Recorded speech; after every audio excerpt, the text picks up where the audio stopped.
पूरे आलमी अमन के लिए भारत एक बढ़ता हुआ खतरा है। एग्जैक्टली तो मैं अच्छा मोहम्मद अली साहब, एक और बात पे जरा गौर कीजिएगा। ये अब ये खुद खुलकर सामने आ रहे हैं कि आतंकवाद, दहशतगर्द, ये खुद मुल्क दहशतगर्द है जो दूसरे ममालिक में अपने लोगों को भेजता है, अपनी एजेंसी के लोगों को भेजता है और अपने ऑफिसर्स को भेजता है ताकि जाके दूसरे ममालिक में मुदाखलत कर सकें, वहां पर दहशतगर्दाना कार्रवाइयां कर सकें, उनके अमन को सबूताज तबाह कर सकें। और अब ये ऑन रिकॉर्ड है, ये चीजें भारत खुद बुरे तरीके से बेनकाब हो गया, एक्सपोज हो गया है। सवाल मेरा ये सैयद मोहम्मद अली साहब कि क्या अब वक्त नहीं आ गया कि इस भारत को, इस मुल्क को दहशतगर्द मुल्क डिक्लेयर कर देना चाहिए, करार दे देना चाहिए? जी बिल्कुल, इसमें कोई शक नहीं है, लेकिन इसके लिए हमें यकीनन एक मल्टी प्रोंग्ड, मल्टी डोमेन। जय हिंद, स्वागत है आपका हमारे चैनल पर एक और लेटेस्ट वीडियो में। दोस्तों, जब अमेरिका पाकिस्तान को भीख दे रहा था उस समय पाकिस्तान के पास पैसा था, लेकिन जो है पाकिस्तान ने सारा पैसा अपने आतंकी संगठनों पर जाया किया। न कि पाकिस्तानियों के लिए एजुकेशन, हेल्थ, पाकिस्तानियों पर कोई एक भी पैसा खर्च नहीं हुआ।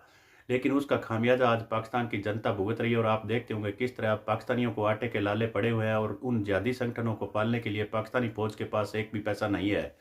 लेकिन जितने भी संगठन थे वो इधर उधर से फंड इकट्ठा करते थे। तब उस फंड के जो वजह से ही दोस्तों एक दूसरे को निपटाने पर पाकिस्तान में आतंकवादी संगठन जितने भी थे वह उस पर एक दूसरे को निपटाने पर उतारू हो चुके हैं। तो आपने देखा होगा पिछले कुछ दिनों में जो भारत के कई मोस्ट वांटेड थे उनको एक एक करके पाकिस्तान में मार दिया गया था। लेकिन उनका ठीकरा भी पाकिस्तानी मीडिया भारत के सर फोड़ने की कोशिश कर रहा है। और देखिए किस तरह से पाकिस्तान कह रहा है कि भारत की एजेंसी रो ही हमारे एक एक करके लोगों को निपटा रही है। लेकिन ऐसा हरगिज नहीं है, ये पाकिस्तान के लोग उनको खुद मारने वाले हैं। तो दोस्तों, इसको लेकर पाकिस्तानी मीडिया किस तरह की प्रतिक्रिया आ रही है, चलिए हम दिखाते हैं आपको इस वीडियो में। इससे पहले वीडियो को लाइक कीजिएगा, प्लीज आप हमारा चैनल सब्सक्राइब कर लीजिएगा। चलिए करते हैं वीडियो स्टार्ट। का किस तरह कत्ल किया गया, फिर अमेरिका की जानिब से भी भारत को बकायदा शटअप कॉल दी गई, उसके बाद पाकिस्तान में किस तरह ये दहशतगर्दाना कार्रवाइयों में सरगर्मी में मसरूफ रहता है और कुलभूषण इसकी जीती जागती मिसाल है। और अब ये देखें, ये भी हमारे पास शवाहिद हैं, सबूत हैं। क्या कहेंगे, आखिर भारत चाहता क्यों है, बाज क्यों नहीं आ रहा? देखिए, आपका पहली तो बात है, जिस तरह आपने बताया बिल्कुल क्लैरिटी से आज फॉरेन सेक्रेटरी ने भी सारी दुनिया के सामने ये एक केस प्रेजेंट किया है कि इंडिया की एजेंट्स इन्वॉल्व्ड हैं पाकिस्तान में एक्स्ट्रा जुडिशियल और एक्स्ट्रा टेरिटोरियल किलिंग्स में। और हमने आज 2 केसेस को दुनिया के सामने लाए हैं और इसमें हमारे पास ठोस शवाहिद हैं, फोरेंसिक एविडेंस है, फाइनेंशियल ट्रांजैक्शंस हैं। और हमने वो 2 इंडिविजुअल्स जो मास्टरमाइंड थे इन ऑपरेशंस के, उनके हमने पासपोर्ट्स भी जारी किए हैं कि वो किस तरीके से ये इस ऑपरेशंस को ओवरसी कर रहे थे। आपने बिल्कुल दुरुस्त फरमाया कि ये पहला इस तरह का केस नहीं है पाकिस्तान में। पाकिस्तान कई सालों से इंडिया के टेररिज्म और उसकी जो एक्टिविटीज हैं पाकिस्तान में उसका एक निशाना रहा है। अब एक हमने जो नई चीज देखी है वो इनके ऑपरेशंस में एक नई सोफिस्टिकेशन आई है जो उसी पैटर्न पे है जिस पैटर्न पे इन्होंने कनाडा में और यूनाइटेड स्टेट्स में ऑपरेशन किया था। कनाडा में तो एक शहरी की हलाकत भी हुई और यूनाइटेड स्टेट्स में एक केस रिवील हुआ था। पाकिस्तान में भी जो ये चीज सामने लेकर आया है उसमें बहुत सारी सिमिलैरिटीज हैं और इससे सब साबित होता है कि इंडिया का जो एक्स्ट्रा टेरिटोरियल और एक्स्ट्रा जुडिशियल किलिंग्स का जो नेटवर्क है अब वो एक आलमी सतह इख्तियार कर चुका है और उस पर अक़वाम आलम को बहुत तशवीश होनी चाहिए। ठीक है जी, बहुत शुक्रिया मुमताज़ ज़हरा बलूच साहिबा वक्त देने के लिए। और मैं सैयद मोहम्मद अली साहब आपकी तरफ आना चाहूँगी। आपने मुमताज़ साहिबा को भी सुना। सैयद मोहम्मद अली साहब, क्या समझ आती है आपको, भारत आखिर चाहता क्या है? ख़ित्ते के अमन को तबाह करने की हर वक्त प्लानिंग में मसरूफ़ रहता है। ख़ित्ते को जो तमाम ममालिक हैं उनको अदम इस्तेहकाम से दो चार करने की कोशिशों में मसरूफ़ रहता है, प्लानिंग में मसरूफ़ रहता है। कनाडा की एग्जाम्पल भी हमारे सामने है, वहाँ पर किस तरह ये जो खालिस्तान तहरीक के जो रहनुमा हैं, सिख रहनुमा, उनकी कत्ल की मनसूबाबंदियाँ फिर एक्सपोज हुआ। अमेरिका की जानिब से शट अप कॉल दी गई, वार्निंग दी गई। पाकिस्तान में तो हम देख रहे हैं कि हर वक्त ही ये प्लानिंग में रहते हैं कि कभी कुलभूषण को भेज देते हैं, कभी अभिनंदन को भेज देते हैं। अब ये भी हमारे सामने ये एक बड़ी खबर है।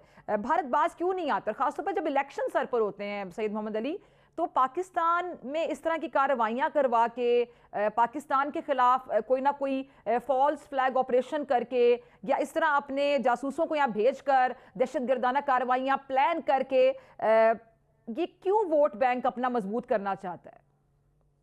बहुत शुक्रिया डॉक्टर साहब, मैं बिल्कुल आपसे मुत्तफिक हूँ। और अभी जो तर्जुमान दफ्तर खारजा एम्बेसडर ज़हरा बलोच ने जो बात की उसी को मैं आगे बढ़ाऊंगा। देखिए, आज जो प्रेस कॉन्फ्रेंस फॉरेन सेक्रेटरी सारिस काजी साहब की जानिब से की गई, उसके जो 3 अहम तरीन पहलू हैं, पहले मैं वो आपके सामने रखना चाहूंगा। पहली बात यह है कि जो शवाहिद आज दफ्तर खारजा की जानिब से पाकिस्तानी और आलमी मीडिया के सामने रखे गए हैं, उससे सबसे बड़ी बात जो साबित होती है वो ये है कि भारत सिर्फ पाकिस्तान और इस खित्ते के लिए नहीं बल्कि आलमी अमन के लिए एक बतदरीज बढ़ता हुआ खतरा बन चुका है, पहली बात। दूसरी बात ये है कि जो आज अभी एम्बेसडर साहबा ने भी बात की और इससे पहले प्रेस कॉन्फ्रेंस के दौरान फॉरेन सेक्रेटरी साहब ने भी बात की, आपको जो हिकमत अमली नजर आती है भारत की जानिब से कि जिस अंदाज में वो अपनी इंटेलिजेंस एजेंसी को इस्तेमाल कर रहे हैं अपने सियासी मुखालिफिन की टारगेट किलिंग में दीगर ममालिक में, उसमें भी एक बड़ा रब्त और एक सिमिलैरिटी ऑफ द पैटर्न नजर आती है कि चाहे वो कनाडा हो, चाहे वो अमेरिका हो, चाहे वो पाकिस्तान हो, जो उनकी जो हिकमत अमली है अपनी इंटेलिजेंस एजेंसी को इस्तेमाल करके अपने सियासी मुखालिफिन की हलाकत की कोशिश जो है वो तकरीबन एक ही है। ये भी बात सामने आई और जिसके तहत उनके इंस्ट्रक्शंस कन्वे की जाती हैं, उनके इंटेलिजेंस एजेंट्स जो हैं वो दीगर ममालिक में कुछ टारगेट किलर्स को रिक्रूट करते हैं, उनको फैसिलिटेट और गाइड और इक्विप और फाइनेंस करते हैं, और जिसके नतीजे में तीसरे लेवल पे एक्चुअल ऑपरेशन जो किया जाता है वो लोकल लेवल पे किया जाता है। तो ये बात भी आपके सामने आ गई। तीसरी बात जो खुशाइंद है वो ये है कि जनाब, जिस तरह अभी मैडम ने कहा, मैडम मुमताज राना ने, कि हमारे पास अल्हम्दुलिल्लाह इस हवाले से तमाम टेक्निकल, फाइनेंशियल और फोरेंसिक एविडेंस भी मौजूद है, और जो लोग इसमें मुलविस हैं उनकी कन्फेशनल स्टेटमेंट्स भी हैं, उनके पासपोर्ट्स भी हैं, और वो इस बात का न सिर्फ इकबाल जुर्म कर चुके हैं बल्कि उन्होंने खुद निशानदेही की है कि उनको कहाँ से इंस्ट्रक्शन मिल रही थी, कहाँ से माली इमदाद मिल रही थी, कहाँ से हथियार मिल रहे थे और कहाँ से टारगेट की जानिब निशानदेही की जा रही थी। तो मैं बड़ा पुरुमीद हूँ इन हकायक के सामने आने के बाद कि इंशाअल्लाह अब आने वाले दिनों में, क्योंकि अब ये बात बतदरीज साबित हो रही है कि पूरे आलमी अमन के लिए भारत एक बढ़ता हुआ खतरा है। तो अच्छा मोहम्मद अली साहब, एक और बात पे जरा गौर कीजिएगा। ये जब भी हम देखते थे कि भारत से बड़े इल्जामात लगाए जाते थे पाकिस्तान पर, और अभी भी आपको पता है कि इनका मीडिया, इनकी जो शायद सुर्खियां हैं, ये आगे आगे होते हैं कि पाकिस्तान के बारे में झूठा प्रोपेगेंडा फैलाकर बड़े खुश होते हैं, शादियाने बजा रहे होते हैं, फेक न्यूज़ दे रहे होते हैं। हम देखते थे कि पाकिस्तान पर इस किस्म के इल्जामात लगाते थे, आतंकवादी, दहशतगर्द, इस तरह के अल्फाज का इस्तेमाल किया जाता था, झूठा प्रोपेगेंडा किया जाता था। अब ये खुद खुलकर सामने आ रहे हैं कि आतंकवाद, दहशतगर्द, ये खुद मुल्क दहशतगर्द है जो दूसरे ममालिक में अपने लोगों को भेजता है, अपनी एजेंसी के लोगों को भेजता है और अपने ऑफिसर्स को भेजता है ताकि जाके दूसरे ममालिक में मुदाखलत कर सकें, वहां पे दहशतगर्दाना कार्रवाइयां कर सकें, उनके अमन को सबूताज तबाह कर सकें। और अब ये ऑन रिकॉर्ड है ये चीजें, भारत खुद बुरे तरीके से बेनकाब हो गया, एक्सपोज हो गया है। सवाल मेरा ये सैयद मोहम्मद अली साहब कि क्या अब वक्त नहीं आ गया कि इस भारत को, इस मुल्क को दहशतगर्द मुल्क डिक्लेयर कर देना चाहिए, करार दे देना चाहिए?